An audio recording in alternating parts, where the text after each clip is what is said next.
was just sort of, I expected what it said in the title, Honda School of Dreams, so it'd be about dreams and fulfilling your dreams.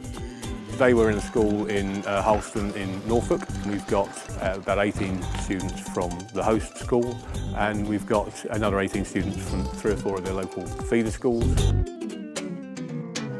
We got here and they've showed us all in the hall. Lots of tables and chairs with bags on the back, and there was a big screen to show stuff on. So we're sitting near people on tables that we didn't know, and then started doing our things about stuff. It's like make a dream catcher. And then we went off to do this juggling thing, to practice juggling about that you have to fail a few times, teaching you like before you manage to succeed, like that man said, Mr. Honda. I am an art teacher and cross-curricular coordinator. Mouthful, isn't it?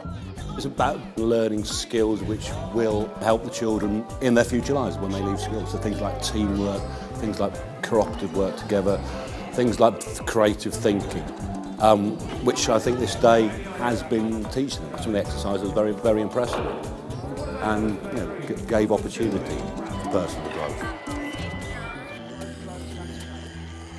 The project evolved out of a thinking skills project that I've been running for some time, working with young people in schools all around the world. Saw some of Honda's TV adverts 3 or 4 years back, and it struck me that the content of the adverts had a really strong resonance with the messages that we were sharing with young people in schools. So I picked up the phone to Honda and asked them why they were using these kind of messages in their advertising and PR. And we created this dream between us of coming up with an idea for an education project that was firmly rooted in the national curriculum, underpinned by a whole number of real-life examples from Honda. Educators see it as a fun way of being able to deliver thinking skills and tick lots more boxes within the national curriculum. The best thing about today, it isn't somebody standing up there at the front and talking to a bunch of educators saying, these are strategies you could use. These are strategies you can use, and we're using them. The educators have the opportunity to do the activities themselves, but also to observe their pupils, their students, going through the same activity. And I was, making a point of having a little look and have a little wander around, saw how people were working, and they seem to be focused, engaged. I think that's the most important thing, isn't it? It's a difficult thing to do in the classroom setting. The School of Dreams was presented to me by Stuart Nichols, who's also a mentor here, who actually works from the UK. So we kind of know each other quite well anyway through business, and we work here as mentors together, and it just seemed a very natural next step to bring the School of Dreams where Mark and I are mentoring. Honda as a company want to be, socially accepted and part of the community, and Lings are no different.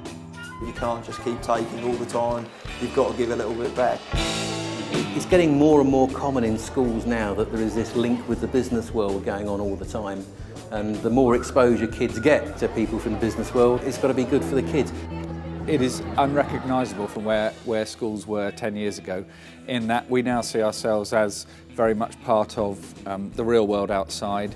We've responded, I think, as a profession to comments from employers who are saying that youngsters just aren't able to interact or relate to the workplace. And I did do some research on the School of Dreams, and it just felt as if that looked right. It's no different really from when I was a boy. For instance, I went round the Huntley and Palmer factory and they gave us biscuits. And there is the definite advantage that you've got people from the workplace coming in and speaking to children from a working point of view and a working background. And that is good, and what I saw here is good. If there are any ideas that come out of the rest of the afternoon, and I think there will be, obviously as a dealership we'd be keen to carry on, the good work of the last sort of day and a half, stroke 2 days, and if we can be of any assistance we will, certainly. There's no question that we benefit and companies who come in benefit, hopefully in the same way as we do, because from our point of view I'm keen to develop as many links as we can. You can see more and more of the We were imagining, we saw this candle and then behind the candle got further away. There was like us but in 10 years' time. We wrote down what our wish was and dream and stuff. Everyone had something different. Dreams are like wishes which can't come true but you want them to, but sometimes you can make them true. My dream was to be a professional musician. That's what I wanted to do, and It's my dream. Some of the stuff that the kids come out with, the young lad that came out when we spoke about the FCX, and he started to talk about hydrogen cars. Yeah, go on, give him a round of applause. And it was lovely to see some children who were more shy, more reserved, actually standing up, presenting. Kids who had difficulty with attention span and focusing, working in the team. Like, we all had to communicate, which like I didn't used to be that good at communicating. I've met like more people today who I didn't even know. So certainly as confidence building, I think there is evidence there that these activities do work. At first, some of my people on my table were like not wanting to do anything, but now, just before lunch, they were going up to do stuff and standing up and saying ideas. What I really enjoyed was watching the behaviour of the kids and how they changed during the day. And at the beginning of the day, there's the kids that are little mice in the corner that say nothing, and as the day develops, you can just see these kids coming out of their shells. And that for me is really satisfying. I would reckon that probably 99% of the kids walked away with something out of today. As long as you recognise it and you take it in the right spirit, it's a huge amount of fun. It really is. And we all got something out of it. At the end of the day, we were given a booklet and we were given a DVD. What was lovely about the booklet is we have a little tick list, and certainly us teachers like tick lists, and there's a nice structure throughout the booklet, and so I think we can build lessons and schemes of work around what you've shown us. Some special memories that will stay with me for a long time from that, very definitely. This day is all like dreaming. It's about dreaming, and if you don't dream, your dreams never come true.